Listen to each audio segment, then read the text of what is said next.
স্বাগত জানাই মা ছেলের রান্নাঘরে। আশা করছি সবাই অনেক ভালো আছেন। আজ আপনাদের জন্য নিয়ে এসেছি মৌরি পোস্ত দিয়ে দেশি মুরগির ঝোল। এই দেশি মুরগির ঝোল রান্না করার জন্য প্রথমে আমাদেরকে একটা মশলার পেস্ট রেডি করতে হবে।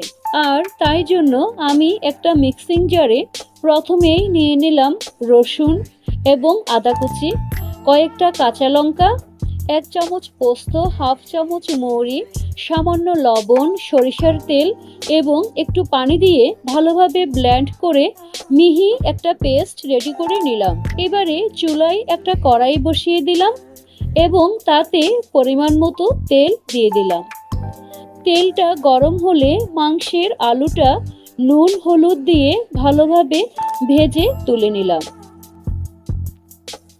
এবারে তেলের মধ্যে দারচিনি ফোড়ন দিয়ে বেশ খানিকটা পেঁয়াজ কুচি দিয়ে নেড়েচেড়ে হালকা ভাজি হয়ে আসলে আগে থেকে রেডি করা মশলাটা পুরোটাই দিয়ে দেব এবং মশলাটা একটু কষিয়ে নিয়ে পরিমাণ মতো লবণ, হলুদের গুঁড়া, জিরার গুঁড়া, ধনিয়ার গুঁড়া, মরিচের গুঁড়া দিয়ে ভালোভাবে নেড়েচেড়ে দিলাম।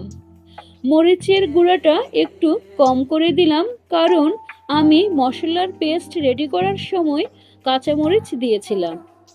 এবারে মিক্সিং জারটা ধুয়ে একটু হালকা গরম পানি দিলাম, যাতে গ্রেভিটা পোড়া না যায়। গ্রেভিটা মোটামুটি কষানো হয়ে গেলে আগে থেকে কেটে ধুয়ে রাখা দেশি মুরগিটা দিয়ে দেব। দুটো গোটা পেঁয়াজও দিয়ে দিলাম। দিয়ে ভালোভাবে নেড়েচেড়ে 10 মিনিটের জন্য ঢেকে দিলাম।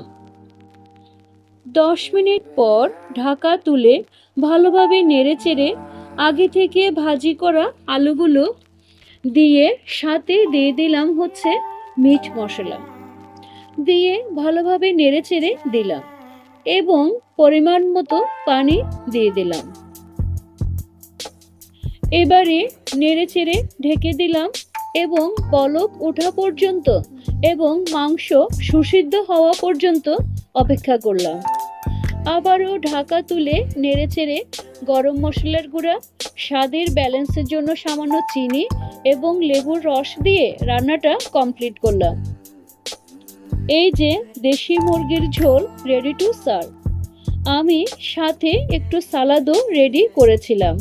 শসা কুচি, পেঁয়াজ কুচি, কাঁচা লঙ্কা কুচি, স্বাদ মতো লবণ, লেবুর রস এবং সরিষার তেল দিয়ে। এবারে পরিবেশনের পালা। আজকে দুপুরের খাওয়াটা একেবারে জমে গিয়েছিল, বিশ্বাস করুন। আজ এ পর্যন্তই মা ছেলে রান্নাঘরে।